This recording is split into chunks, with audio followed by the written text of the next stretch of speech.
Hi guys, मैं वीरेंद्र मलिक। मेरे इस YouTube चैनल डिजाइन 24 में आपका स्वागत है। आज हम बात करेंगे एक नए टॉपिक पे। जो टॉपिक है वो है एंटरप्रेन्योरशिप। एंटरप्रेन्योरशिप को हिंदी में बोलते हैं उद्यमिता। What is entrepreneurship? What is entrepreneurship? यह एक ऐसा प्रश्न है जिसका सही उत्तर आजकल हर युवा जानना चाहता है। हर बंदा जानना चाहता है कि ये एंटरप्रेन्योरशिप है क्या। प्रत्येक वह व्यक्ति जो इस दुनिया में कुछ अलग और अच्छा करना चाहता है, उसे एंटरप्रेन्योरशिप के बारे में जानना जरूरी होता है। आजकल के समय में यदि आप अपने सपनों को पूरा करना चाहते हैं और पंख लगाकर ऊंचे आसमान में उड़ना चाहते हैं, तो आपको एंटरप्रेन्योरशिप और एंटरप्रेन्योर के बारे में जानना जरूरी होता है। ये बात एकदम साफ है कि आपके सपनों को हकीकत बनाने का काम आपकी जॉब तो नहीं कर पाएगी, ये तो 100% श्योर है। क्योंकि आप अपनी जॉब से केवल अपनी लाइफ को चला सकते हैं, लेकिन वो आपके सपनों को पूरा नहीं कर सकता। नेचुरल है। इसलिए आपको एंटरप्रेन्योरशिप के बारे में जानना चाहिए। साथ ही इसके सही अर्थ को जानकर आप कार्य की तरफ आगे बढ़ सकते हैं, जिसमें आपके प्रत्येक सपने को पूरा करने का दम है। दोस्तों, आज मैं आपको बताऊंगा एंटरप्रेन्योरशिप क्या है और एंटरप्रेन्योर कौन होता है, और इसका मैं कुछ आपको एग्जांपल भी दूंगा। एंटरप्रेन्योरशिप का हिंदी में अर्थ उद्यमिता होता है, ये मैंने पहले भी बताया आपको। परंतु इसका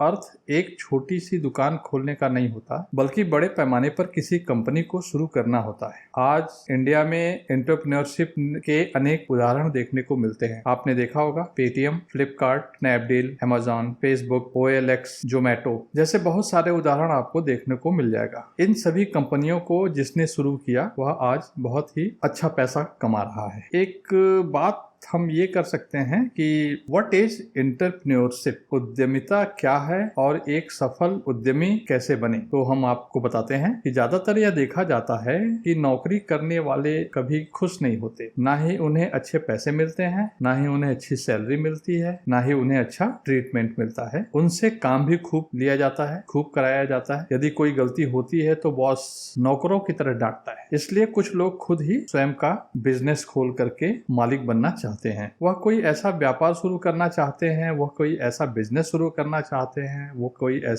ऐसी जिसमें वही मालिक रहें और उनके लिए दूसरे लोग भी काम करें। एक सफल बिजनेसमैन बनने पर आप अच्छी मात्रा में पैसे कमा सकते हैं, खूब पैसे कमा सकते हैं और दूसरे लोगों को रोजगार भी दे सकते हैं। इसलिए आजकल हर पढ़ा लिखा युवक एक सफल बिजनेसमैन बनना चाहता है। एक सफल बिजनेसमैन बनना इतना भी आसान नहीं है। इसके लिए आपकी सोच दूर तक होनी चाहिए। आपकी सोच बहुत ही दूर तक होनी चाहिए। लोगों की जरूरतों का पहचान करने का हुनर होना चाहिए। चलिए मैं आपको कुछ एग्जांपल देता हूँ। पेटीएम कंपनी की स्थापना विजय शेखर शर्मा ने 2010 में की थी। उस समय ज्यादातर लोग बैंक में जाकर पैसे निकालते थे और पैसे का नगद लेन देन करते थे। परंतु विजय शेखर ने यह जान लिया कि भविष्य में सभी लेन देन डिजिटल रूप में किया जाएगा। उन्होंने ये एक अनुमान लगाया और उन्होंने ये सारी चीजें सोची कि आने वाले टाइम में सभी कुछ डिजिटलाइज हो जाएंगी। आज उनकी बनाई गई पेटीएम कंपनी भारत में सबसे बड़ी डिजिटल लेन देन वाली कंपनी बन गई है। आपको पता होगा लाखों करोड़ों लोग पेटीएम कंपनी का इस्तेमाल पैसे का लेन देन करने के लिए करते हैं। इस तरह की काबिलियत आपके अंदर होनी चाहिए कि आपको दूरदर्शी होना चाहिए, आपको दूर की सोचना चाहिए और फ्यूचर में क्या होने वाला है इस बात को भी आपको सोचना पड़ेगा। इसी तरह फ्लिपकार्ट कंपनी के द्वारा कोई भी इंटरनेट से किसी भी चीज को खरीदा जा सकता है। आप देखते हैं फ्लिपकार्ट, अमेज़न और बहुत सारे ऑनलाइन कंपनियां हैं जो आप घर बैठे सारी चीजों को खरीद सकते हैं इंटरनेट के द्वारा। फ्लिपकार्ट आज भारत की सबसे बड़ी ई-कॉमर्स कंपनी में से एक है भारत में, जो हजारों लाखों प्रोडक्ट अपनी वेबसाइट पर बेचती है। घर बैठे ही कोई भी ग्राहक, कोई भी कस्टमर अपनी मनपसंद मटेरियल को फ्लिपकार्ट की मदद से खरीद सकता है। तो ये है ऑनलाइन बिजनेस, ये है एंटरप्रेन्योरशिप। और भी सारी चीजें होती है इसमें कि इसमें मेहनती होना बहुत जरूरी होता है। यदि आप मेहनती हैं, आप में लगन है, तो आप एक सफल बिजनेसमैन बन सकते हैं। तो आपको मेहनत से पीछे नहीं हटना चाहिए। नौकरी करने वाले लोग ज्यादातर अपने आराम के बारे में सोचते हैं। उनकी मानसिकता होती है कि 6 से 8 घंटे नौकरी कर लें, उसके बाद घर पे आ जाएं आराम से। यदि आप मेहनत से दूर भागेंगे तो कभी भी एक सफल बिजनेसमैन नहीं बन सकते। आपके पास बिजनेस आइडिया भी होना चाहिए। अगर आपके पास आइडियाज नहीं है, आप अपना दिमाग नहीं चलाते, तो आप एंटरप्रेन्योरशिप का काम नहीं कर सकते, एंटरप्रेन्योर नहीं बन सकते। आपके दिमाग में यह बात एकदम क्लियर होनी चाहिए कि आप कौन सा बिजनेस शुरू करेंगे, उसकी समाज में क्या उपयोगिता है। यह सब बातें पता लगाकर ही आपको कोई व्यापार शुरू करना चाहिए। मैं एक एग्जांपल देता हूं कि आपने मुकेश अंबानी का नाम तो सुना ही होगा। तो मुकेश अंबानी जी ने यह देखा कि सभी इंटरनेट प्रोवाइड करने वाली कंपनियां महंगा डेटा पैक देती हैं। फ्यूचर में आप देखिए, आप पीछे जाइए, आज से 1 साल पीछे जाइए, आपको पता लग जाएगा कि हमें इंटरनेट यूज करने के लिए कितने पैसे देने पड़ते थे, जबकि सभी लोगों को सस्ते डेटा पैक की जरूरत थी। तो मुकेश अंबानी ने जियो लॉन्च किया। आज जियो कंपनी भारत की सबसे बड़ी इंटरनेट सेवा देने वाली कंपनी है। इस तरह आपके बिजनेस आइडिया में दम होना चाहिए। यदि वह समाज और लोगों के लिए यूजफुल है तो आपका बिजनेस जरूर कामयाब होगा। और अगर आप कामयाबी पे हैं और आपका बिजनेस कामयाब हो गया तो बहुत अच्छी बात है, लेकिन उस कामयाबी के पीछे भी बहुत सारी मेहनत छुपी हुई है। तो आपको जब सफलता मिलती है तो उसके पीछे नेगेटिव पॉइंट भी होता है, और सफलता के लिए भी आप तैयार रहें, क्योंकि ऐसी बहुत सारी चीजें हैं जो आपकी सफलता के पीछे असफलता भी आपको देती है। तो इसके लिए आप तैयार रहें। बात करते हैं कि बहुत से बिजनेसमैन शुरू में असफल हो जाते हैं, परंतु उन्हें अपने बिजनेस आइडिया का पूरा विश्वास होता है। वो पूरे कॉन्फिडेंस में होते हैं कि मेरा जो बिजनेस आइडिया है वो बहुत ही स्ट्रांग है। ठीक है, आज मैं असफल हुआ तो क्या हुआ, कल मैं देखता हूँ क्या करना है इसका। वह लगन से अपना काम करते रहते हैं और बाद में उन्हें सफलता मिल जाती है। मीन्स पहले उन्होंने बिजनेस स्टार्ट किया तो वो बिजनेस चला नहीं, असफलता हासिल हुई, तो उस कंडीशन में उन्होंने अपने आप को वो आप अपने आइडिया पे उनको पूरा कॉन्फिडेंस था और उस आइडियाज के ऊपर ही वो 2 बार 3 बार काम करते रहे और बाद में उन्हें सफलता मिल गई। हो सकता है कि आप शुरू में असफल हो जाएं, परंतु आपको अपने पर पूरा विश्वास होना चाहिए। असफल होने पर पीछे नहीं हटना चाहिए। अगर आप पीछे हट गए तो आप उस बिजनेस को कभी भी नहीं कर पाएंगे। आपके पास बिजनेस इंटेलिजेंसी होनी चाहिए, व्यापारिक बुद्धि होनी चाहिए। व्यापारिक बुद्धि क्या है? एक सफल व्यापारी, एक सफल बिजनेसमैन आप तभी बन पाएंगे जब आपके अंदर बिजनेसमैन वाली बुद्धि होगी। यदि आपको लगता है कि आप व्यापार नहीं कर सकते तो बेहतर होगा कि आप नौकरी कर लें। कुछ लोग के अंदर जन्मजात बिजनेसमैन की बुद्धि होती है, जैसे धीरू भाई अंबानी, मुकेश अंबानी, अनिल अंबानी, रतन टाटा और भी बहुत सारे नाम हैं जिनको हम ले सकते हैं कि वो जन्मजात बिजनेसमैन होते हैं। जुनून नहीं तो बिजनेस नहीं। जुनून ये वर्ड एक बहुत ही अच्छा वर्ड है। अगर जुनून है तो आप कुछ भी कर सकते हैं। तो हम बिजनेस में इसको यूज करते हैं कि जुनून नहीं तो बिजनेस नहीं। एक बड़ा और सफल बिजनेसमैन बनने के लिए आपके अंदर जुनून होना चाहिए। जुनून, जिस प्रोडक्ट को आप बनाना चाहते हैं या जिस सेवा को आप देना चाहते हैं या जिस प्रोडक्ट को आप देना चाहते हैं उसके प्रति समर्पण होना चाहिए। एग्जाम्पल के लिए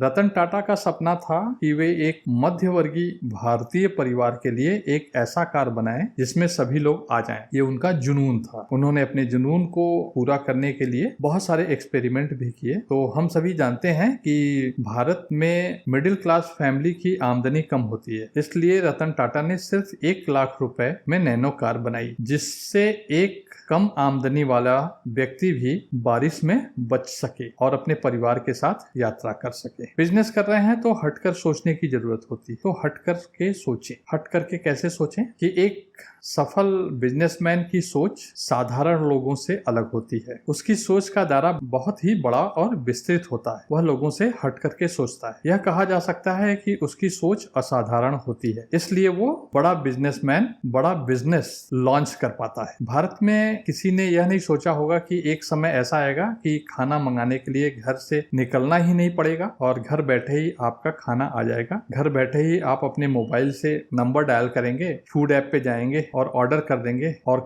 खाना आपके घर आ जाएगा। यह अपने आप में एक नया आइडिया था। आजकल सभी लोग फोन से ही खाना ऑर्डर करते हैं। इसे ही कहते हैं हट करके सोचना। मुश्किल को सुलझाने वाला बने। ऐसा कहा जाता है कि जो लोग समस्याओं का समाधान नहीं ढूंढ पाते वे खुद ही एक समस्या बन जाते हैं। यदि आपके सामने कोई समस्या है और आप उसका हल नहीं निकाल पाते हैं तो आपके अंदर उस कार्य को करने की योग्यता नहीं होती है। एक बड़ा और सफल व्यवसायी बनने के लिए आपको ढेर सारी समस्याओं से होकर गुजरना पड़ेगा। आपको हर समस्या का समाधान प्रस्तुत करना पड़ेगा। आपको हर समस्या को सॉल्व करनी पड़ेगी, तभी आप एक सफल बिजनेसमैन बन पाएंगे। एक चीज और है रिसर्च। फील्ड में जाकर के बुनियादी जानकारी लें। आप जिस क्षेत्र में भी अपना बिजनेस बना रहे हैं, खड़ा करना चाहते हैं, उस क्षेत्र की आपको समझ और बुनियादी जानकारी होनी बहुत जरूरी है। एग्जाम्पल यदि लें, यदि आप पापड़ का उद्योग लगाना चाहते हैं तो आपको पहले कुछ दिन किसी पापड़ वाली फैक्ट्री फैक्ट्री में जाकर के काम करें और उसकी बुनियादी जानकारी लें और फिर वो काम शुरू करें। इससे बहुत फायदा होता है और आपको बुनियादी जानकारी होना बहुत ही जरूरी बात होती है। अगर आपको बेसिक नॉलेज नहीं है तो आप उस काम को बहुत अच्छे ढंग से नहीं कर सकते। जोखिम लेना आवश्यक है। बिना जोखिम लिए आप कोई भी बिजनेस नहीं कर पाएंगे। हर बिजनेस में रिस्क होता है। नया काम सफल भी हो सकता है और असफल भी हो सकता है, इसलिए आपके अंदर जोखिम लेने की क्षमता भी होनी चाहिए। रचनात्मक शक्ति होनी चाहिए। रचनात्मक शक्ति के होने से आप जरूरत के हिसाब से नए प्रोडक्ट और सेवाएं बना पाते हैं। एक सफल बिजनेसमैन बनने के लिए आपके अंदर क्रिएटिविटी शक्ति होनी चाहिए। एग्जाम्पल के लिए चाइना के बिजनेस टाइकून जैक मा ने अलीबाबा नामक कंपनी की स्थापना की थी। OLX और क्विकर जैसी कंपनियों पर विज्ञापन दिया जा सकता है कि पुरानी चीजों को यहाँ बेचा जा सकता है। यह विचार इससे पहले किसी ने नहीं सोचा कि पुरानी चीजों को भी बेच करके पैसा कमाया जा सकता है। इसे ही क्रिएटिविटी की शक्ति कहते हैं। मैं आपको कुछ उदाहरण दे रहा हूँ, कुछ एग्जाम्पल दे रहा हूँ जो बिजनेसमैन सफल एंटरप्रेन्योर हैं, कुछ अच्छा काम किया उन्होंने। तो आइए मैं कुछ व्यक्तियों के नाम बताता हूँ, कुछ ऐसे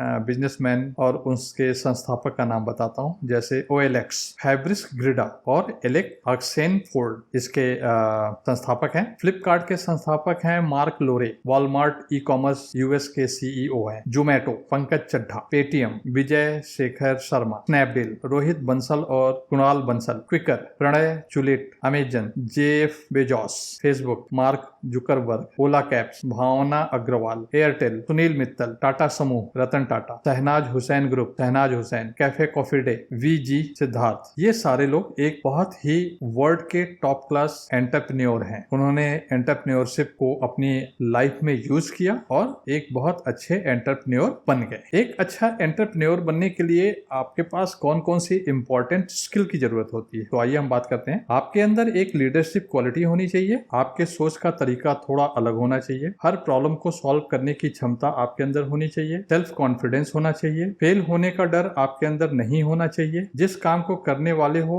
या फिर जिस काम को करना चाहते हो उस काम की पूरी नॉलेज आपको होनी चाहिए। टारगेट प्राप्त करने की क्षमता आपके अंदर होनी चाहिए। आपका एम साफ होना चाहिए कि आपको करना क्या है। आपको सिर्फ और सिर्फ एक ही जगह पर फोकस करना चाहिए। आपको समय समय पर रिस्क लेना आना चाहिए। आपने अपने लक्ष्य को ज्यादा अहमियत ना देते हुए अपनी मेहनत पर विश्वास रखना चाहिए। आप जो काम करें या फिर करना चाहते हैं उस पर आपको पूरी तरह से विश्वास होना चाहिए, तभी जाकर के आप एक अच्छे एंटरप्रेन्योर बन सकेंगे। एंटरप्रेन्योर कैसे बने? कोई भी व्यक्ति अपना बिजनेस शुरू कर सकता है, चाहे वह एजुकेटेड हो या ना हो। शुरू में यह काम बहुत ही मुश्किल होता है लेकिन असंभव नहीं होता। तो इसके लिए कैसे क्या क्या करना पड़ेगा आपको? सबसे पहले आपको पैसे की व्यवस्था करनी होगी। किसी भी बिजनेस को शुरू करने से पहले सबसे जरूरी है जान लेना होता है कि उसमें कितने पैसे की जरूरत होती है या उसमें कितने पैसे की जरूरत होगी और कितने समय के लिए होगी। मशीन तथा व्यवसाय से संबंधित सामान खरीदने के लिए और बिजनेस को शुरू करने के लिए तथा कर्मचारियों को सैलरी देने के लिए पैसे की आवश्यकता होती है, इसलिए पैसे की जरूरत, पैसे की व्यवस्था करनी पड़ेगी। बिजनेस कौन सा चुने? आपके पास एक सही बिजनेस प्लान और आइडिया होना चाहिए कि आप कौन सा बिजनेस करना चाहते हैं। आप किसी नए प्रोडक्ट के बारे में सोच सकते हैं या जो वस्तु बाजार में ज्यादा उपयोग में आ रही है उसके बारे में सोच सकते हैं। आप कोई सा भी बिजनेस शुरू करने से पहले देख लें कि उस व्यवसाय में से होने वाला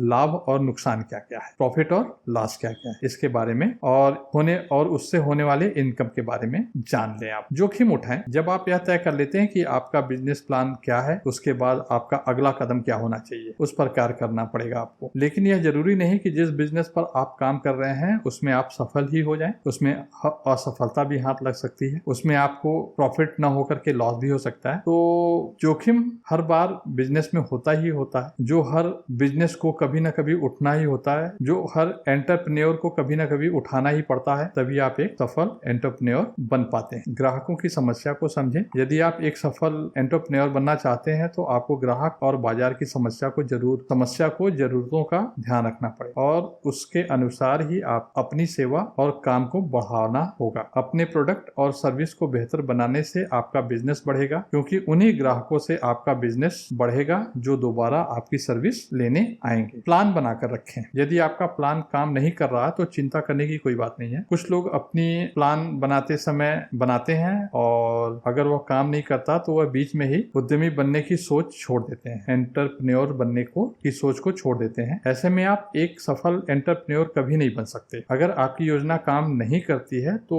अपने प्लान को बदलें, अपने लक्ष्य को नहीं, अपने प्लान को बदलें। आप अपने लक्ष्य को कभी ना बदलें। अगर आपने अपना लक्ष्य छोड़ दिया तो शायद आप एक सक्सेसफुल व्यापारी नहीं बन सकते। कुछ कैरेक्टरिस्टिक होती है एंटरप्रेन्योरशिप में, जिसको हम देख लें कि जोखिम उठाना एंटरप्रेन्योर की एक मुख्य विशेषता है। ऐसे एंटरप्रेन्योर में आत्मविश्वास भी ज्यादा होता है। एंटरप्रेन्योरशिप ज्ञान और अनुभव पर आधारित होता है। ज्ञान और अनुभव होना ही एंटरप्रेन्योरशिप की विशेषता होती है। न्यू प्रोडक्ट, नए संसाधन, नई तकनीकी को लाना एंटरप्रेन्योरशिप का एक विशेष गुण होता है। एंटरप्रेन्योर लक्ष्यों, परिणामों और उद्देश्यों पर आधारित होती है, जो इन तीनों गुणों को ही प्राथमिकता देता है, भाग्य को प्राथमिकता नहीं देता। इनके कार्य क्या होते हैं? एंटरप्रेन्योर के कार्य क्या होते हैं? अवसरों को पहचानें। आपको बिजनेस करने में बहुत से अवसर मिलते हैं। आपको बिजनेस करने के बहुत से अवसर मिलते हैं। व्यक्तियों की जरूरत ही एंटरप्रेन्योर को यह अवसर प्रदान करती है, जैसे एजुकेशन के फील्ड में, फैशन के फील्ड में, फूड के फील्ड में, जिनमें बदलाव होते रहते हैं। सभी लोग इस अवसर को पहचान नहीं पाते, लेकिन एक एंटरप्रेन्योर के लिए यह समझना बहुत ही आसान होता है। तो इसलिए कहते हैं कि सबसे पहले अवसर को पहचानें, उसके बाद वस्तुओं को उपलब्ध कराएं। टाइम टू टाइम जिस चीज की जरूरत है उन वस्तुओं को आप वहां पर उपलब्ध कराएं। विकास करना चाहिए। बिजनेस में अच्छी तरह से सफल होने के बाद एंटरप्रेन्योर को बिजनेस के विकास के लिए अगला कदम उठाना पड़ता है और उठाना चाहिए, जिससे कि वो अपने बिजनेस को और ज्यादा तरक्की दे सके। तो ये सारी चीजें होती हैं एंटरप्रेन्योरशिप में, और हम इस बात को कभी भी झुठला नहीं सकते कि लगन और मेहनत ही आपको ऊपर तक ले जाती है। जिस व्यक्ति में लगन नहीं है, जिस व्यक्ति में मेहनत नहीं है, जो आलसी है, जो काम करना नहीं चाहता, वो कभी भी सफल बिजनेसमैन नहीं बन सकता। तो दोस्तों, यदि आप इन तरीकों को अपनाते हैं तो जरूर आप एक सफल एंटरप्रेन्योर बन सकते हैं। इससे आपको एक अच्छी पहचान भी मिलेगी और देश में कारोबार भी बढ़ेगा। तो दोस्तों, अगर इसके द्वारा आपकी मदद हुई है, अगर इस वीडियो के द्वारा, इस एंटरप्रेन्योरशिप मटेरियल के द्वारा अगर आपकी कुछ मदद हुई है या इस पर आपके कोई सुझाव हैं, तो हमें कमेंट करके बताएं। साथ ही अपने दोस्तों के साथ एंटरप्रेन्योरशिप क्या होता है यह जरूर बताएं। इसको शेयर करें, इसको लाइक करें, सब्सक्राइब करें और कमेंट्स पे बताएं। अगर आपके पास कोई क्वेश्चंस है तो आप अपना क्वेश्चंस कमेंट बॉक्स में लिख करके आप मुझसे पूछ सकते हैं। मैं आपके हर एक क्वेश्चन का आंसर दूंगा। तो धन्यवाद दोस्तों, अपना कीमती टाइम देने के लिए। Thank you very much.